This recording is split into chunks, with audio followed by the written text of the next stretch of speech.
When I was Defense Secretary, I worked with the Americans to stop the Bosnian Serbs committing genocide.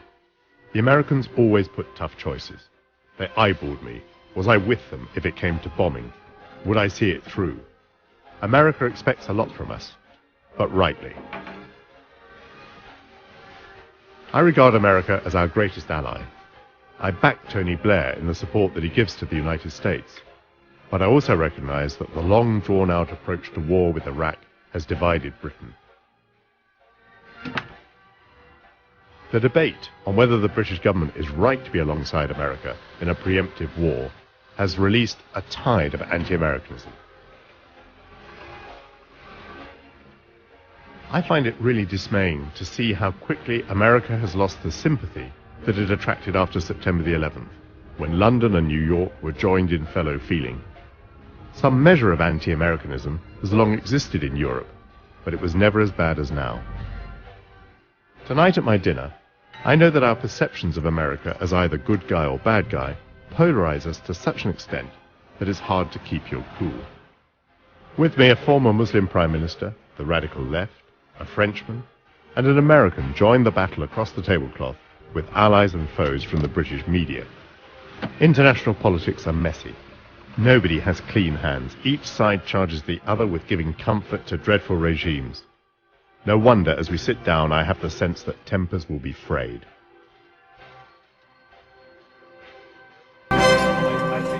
Bringing to the conversation both their experience and their passion are Benazir Bhutto, who had 2 spells as Prime Minister of Pakistan, but now lives in exile.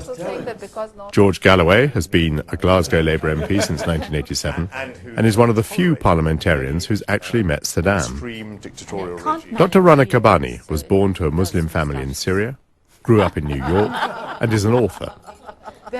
Rosemary Reiter is a foreign affairs specialist, a former diplomatic correspondent, and now associate editor of The Times. Jean-Pierre Langelier has 30 years journalistic experience and is now London correspondent for Le Monde. Jackie Ashley was political editor of The New Statesman and is now a columnist on The Guardian and a broadcaster. And Robert McGeehan is a foreign policy expert working at the Institute of United States Studies in London.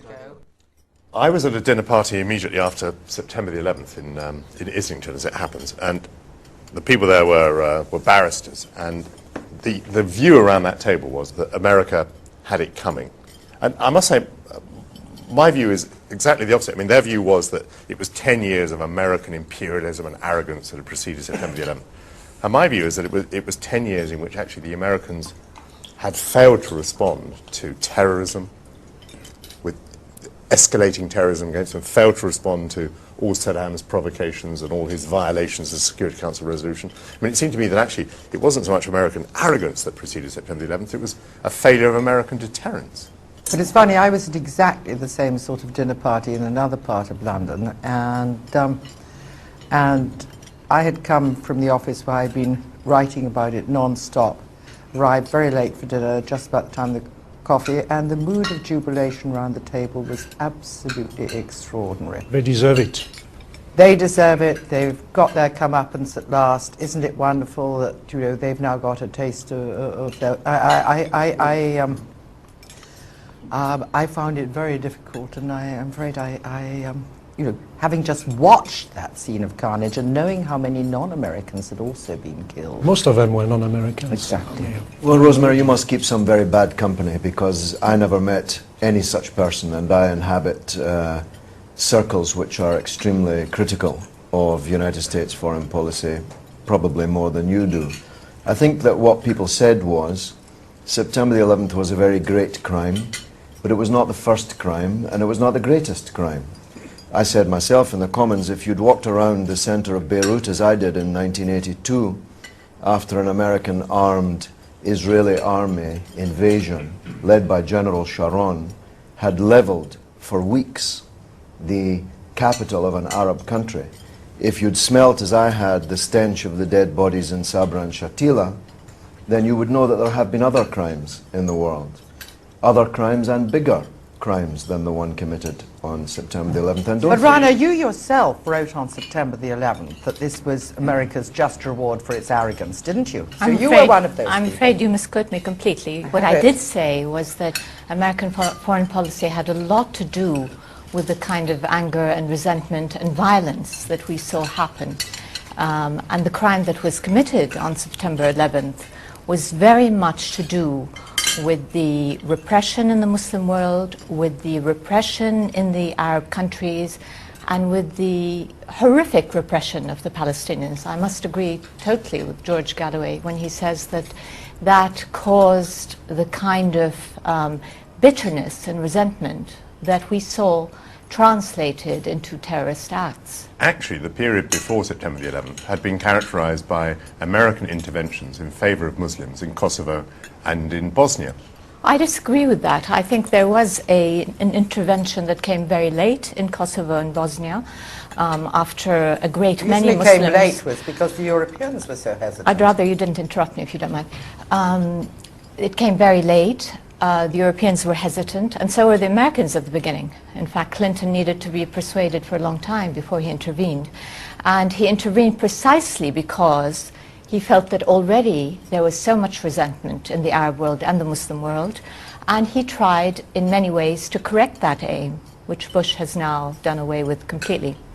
But of course the Americans are reluctant to intervene in places.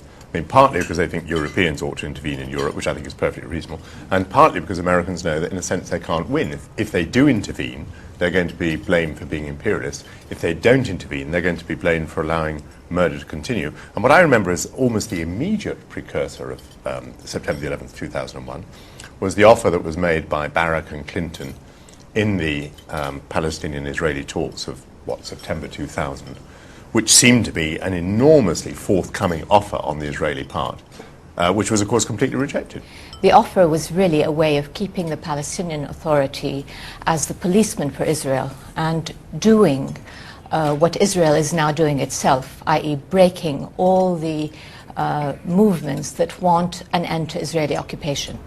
Well, what I remember was that Al-Qaeda was busy planning the attack on the World Trade Center at the time that this offer was being made by Barak. Yes. Before, way I mean, before that. Before, Yeah, and before I mean, that, yeah. I am fed up listening this type of black and white analysis, which are, according to me, completely untrue. I mean, for years, Al-Qaeda has started terrorism.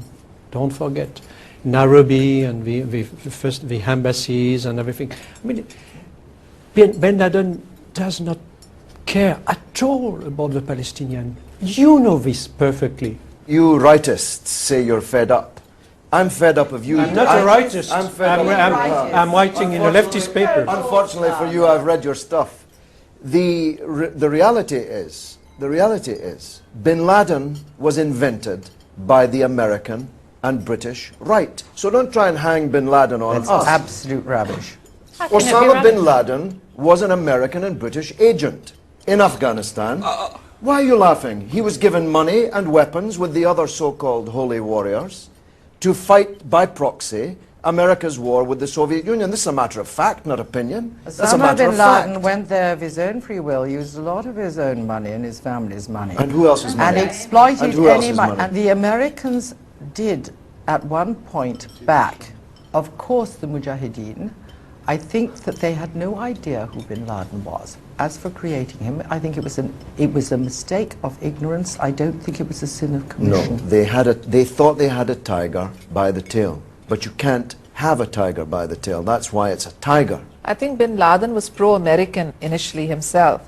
I'm not sure whether he was ever on an American payroll, but he was No, I'm not certainly either. pro-American, and he did fight a war in Afghanistan that was backed by the West. And he turned against America, as I understand it, because American troops were in Saudi Arabia, violating, as he saw it, the holy places, not because of the Palestinian question. No, we're not talking about bin Laden being a lover of the Palestinians. He's a criminal. He's a former US-sponsored criminal. We're talking about the swamp of hatred that supports him. Well, you don't like it, but it happens to be a fact. It's the swamp of hatred, which is constituted by hundreds of millions of Muslims who objectively support the kind of anti-Western feeling that he is trying to harness. We're not saying that he cares a damn about the Palestinians, but the Muslims, the water in which he swims, does. Robert, do the Americans themselves wrestle with the problem of being the world's only superpower? And what solutions do Americans think of for that problem?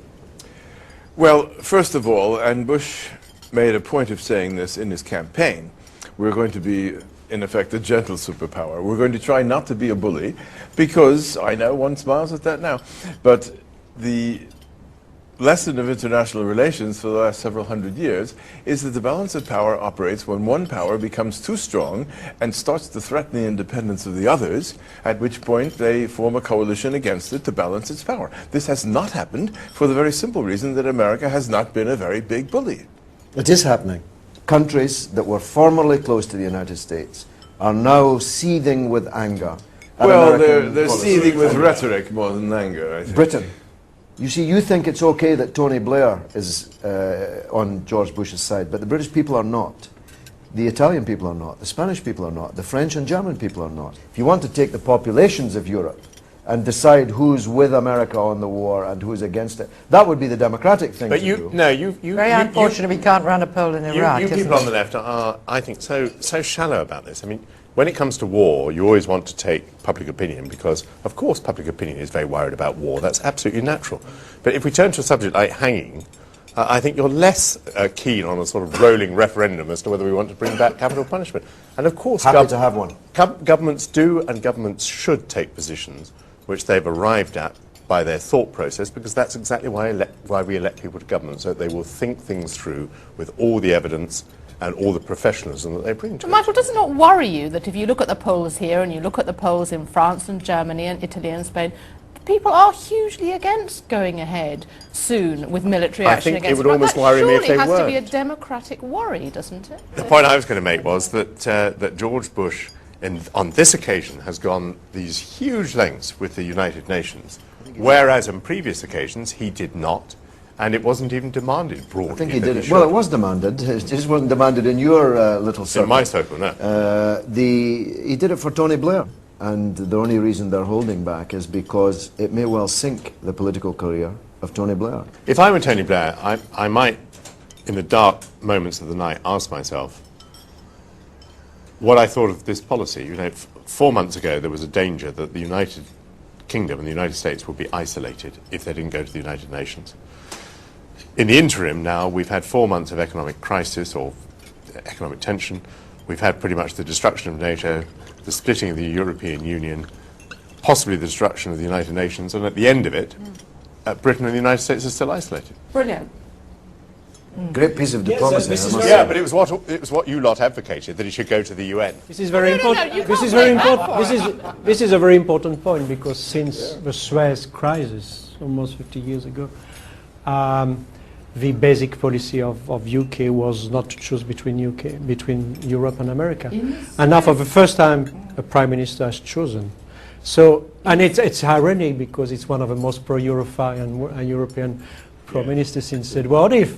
Robert, what do you think of the degree of hostility to the United States, or certainly sort of spontaneous distrust of United States motives, which you must see pretty much all the time? I do, and I think we have seen anti-Americanism growing dramatically in the last couple of years.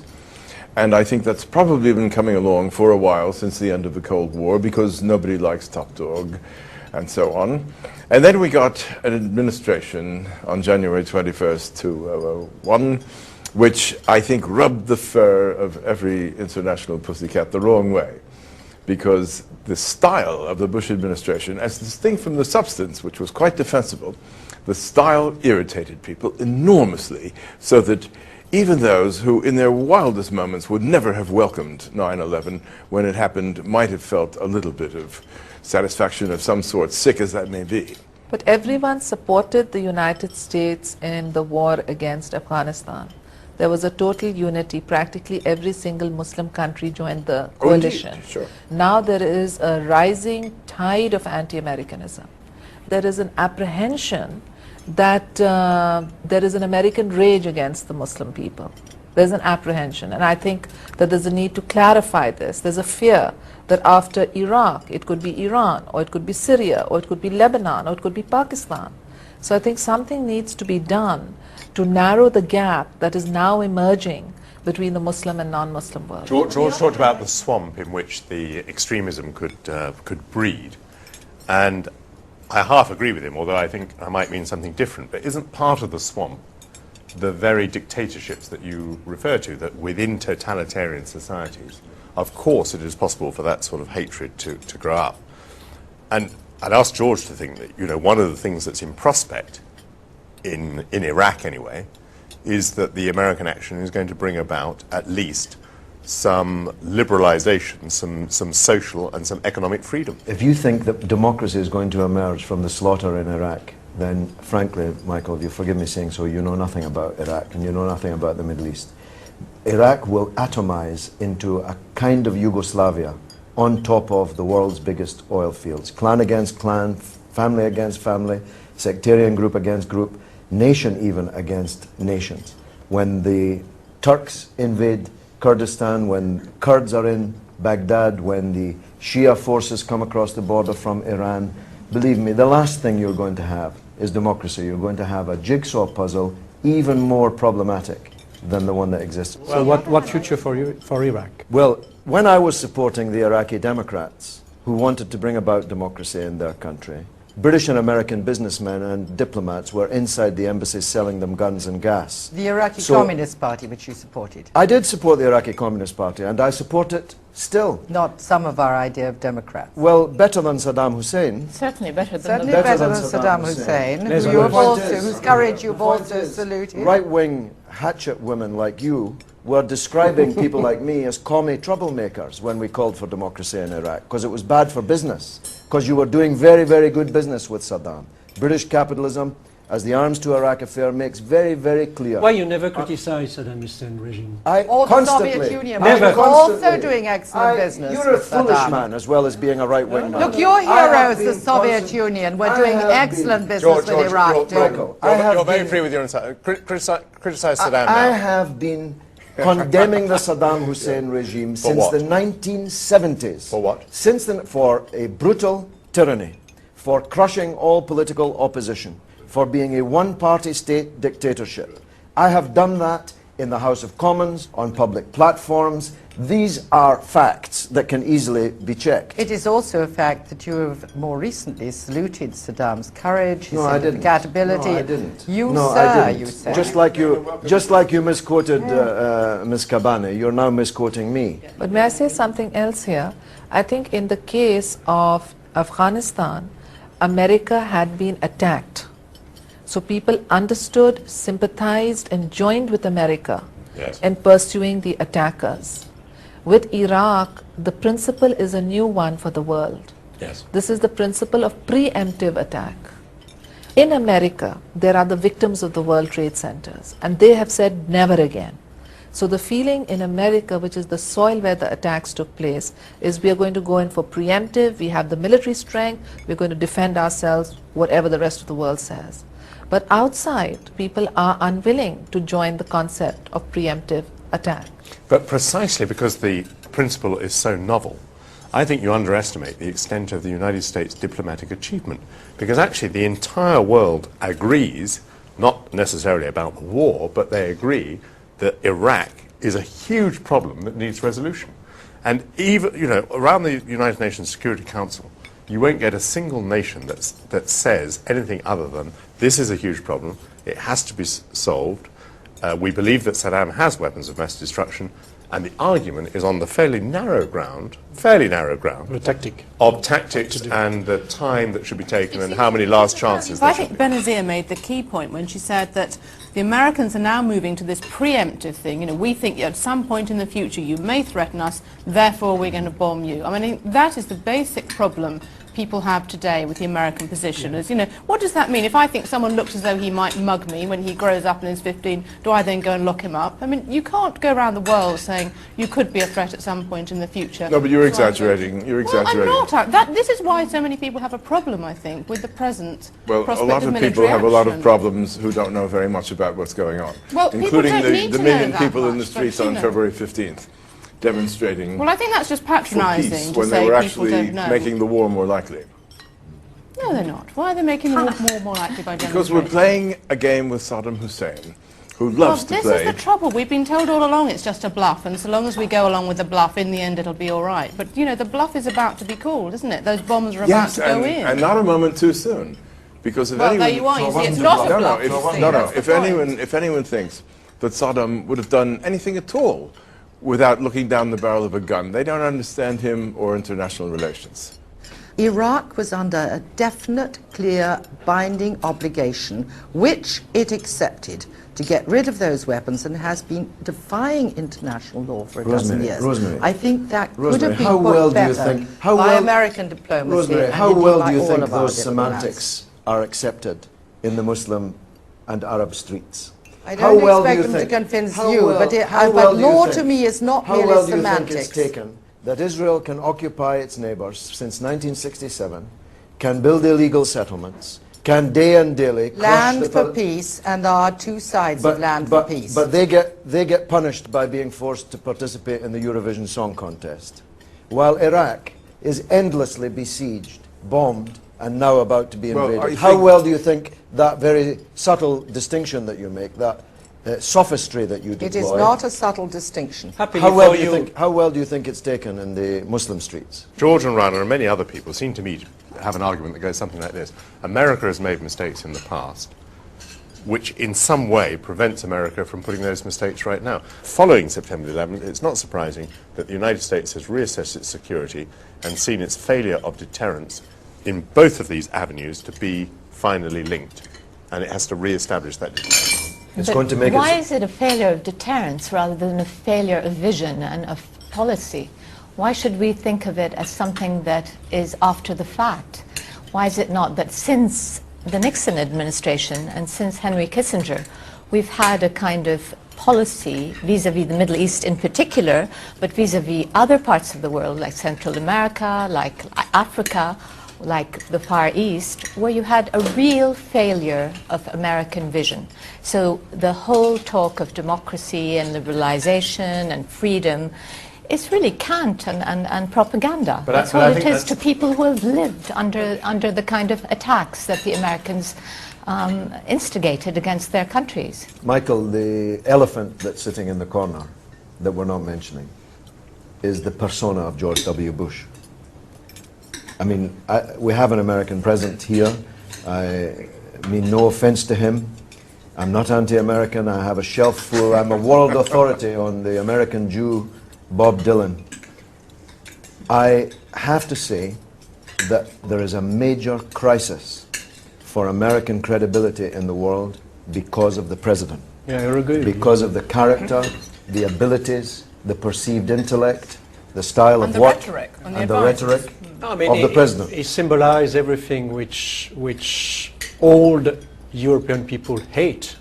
And what is true in UK, I mean, I'm stricken by the degree of hostility from the British people to the personality of Bush. But we saw all this with President Reagan. The liberal media in the West took exactly the same attitude to Reagan. Initially. They told us how stupid Reagan was. They told us how destructive he was. Beginning. Actually, he ran an extremely Remember good government. the furore over the And evil won the of Cold War. The economy prospered, and as Robert says, he won the Cold War. But what about democracy in other parts of the world, Michael? You see, one has to be consistent about the claim for democracy. Right. And one of Washington's key allies today is a repressive military dictatorship in Pakistan. Yes. When you were in power, were you not fostering the Taliban in the early days from Pakistan? No, I was restraining the Taliban. Oh, As well, a Democrat, but dealing I with think- it anyway. Yes, I was dealing with it in consultation with the American embassy. And it was only after my overthrow that they invited in Al-Qaeda. Well, I think if I'd been there, there never would have been a World Trade Center bombing, because the Taliban were about to sign on the UN agreement that finally became the Bonn Agreement. But my government was overthrown in November, the very month in which they were to sign it. Now, you talked about democracy, Michael, and I think that's what people in the Muslim world have an expectation of. They have an expectation that the West will make a commitment to help democratize the Muslim countries as they made a commitment to democratize the communist countries. But because the West is democratic, people expect it in the Muslim world to stand with the political opposition to dictatorships. They're stoning people to death in Saudi Arabia, where the Americans give the green light for all kinds of abuses in the name of Islam. Don't be absurd. Yes, you do. Saudi Arabia stones people. I said we don't give the green light to it. But Saudi Arabia is your best friend. No, it isn't. The Saudi dictator. I could run through the world now and go tyranny by tyranny, and virtually every one of them is backed by the United States, only stays in power because of the United States. The Pakistan example, which is the perfect crystallization of this. A soldier called the general called himself a president. You'll remember that. President Bush couldn't remember his name. Called himself a president. He was blackguarded by everyone, put on the blacklist, pushed out of the Commonwealth, subjected to an arms embargo, and on September the 12th, a huge red carpet was rolled out in front of him, and we all started calling him president. And this mistake you've played out over and over and over again, all over the world. You've backed dictatorships and tyrants, and now you come here bucolically speaking against dictatorship. What hypocrites you are. You just don't know what you're talking about on this as well as everything else. Now, we've already worked out that I'm stupid, and the 80,000 people who elect me every 4 years, they must be stupid too. We're all stupid. We're all out of step. I wouldn't dare comment on that. We're all out of step except Uncle Sam here. The whole parade ground. Rana, how can America win over vast swathes of opinion on the Arab street? Creating a Palestinian state tomorrow. Consisting of. The day after, will that do? What? The day after, will that do? It I will- mean, that it Iraq will must be do. first. No, Iraq must not be first. They must not go to war against Iraq at all, because if they do, they start a catastrophic process which we don't know how it will end, and which will drag the world into more terrorism, more instability, more economic decline, and more political hatred of America. I think you will be disappointed in your predictions of Whatever, catastrophe. the Arab world does not see Iraq as a threat now. The Islamic countries do not see Iraq as a threat now. And so this idea that you go against the grain, you go against popular opinion worldwide, you go against governments worldwide by military force is one that will end, and we'll see it end in our lifetime. That's my prediction for the evening. Well, my prediction is it will all depend on what happens. I mean, scenario one, the United States goes in, Iraq is democratized, Iran becomes moderate, other regimes in the Middle East topple, there's a new effort on the Middle East peace process. Sharon, who's been ruthless in war, proves to be ruthless in peace, the only Israeli leader who will actually be able to move the Israeli This is population laughable, my out friend. of the establishment. Say that. I just saw some pigs flying by the window there. Yeah, well, Laughable. the pigs have often flown for you, George, because we were right about Afghanistan, we were right weren't- about Kosovo, you we were weren't right right about about all either. the other things You weren't right that about you either. got wrong. If You you weren't hold right up about either. Afghanistan as a success story, I'm I really do. sorry God for help you. us. I'm really sorry for you. Thank you all very much. We must be mad to be lured into predictions about the outcome of war. Perhaps we should be humble enough to say we can't foresee the consequences of violent conflict in a volatile world. But the yawning chasm between our perceptions has divided Britain as deeply as anything I can remember. People are entrenched and hurl insults at each other.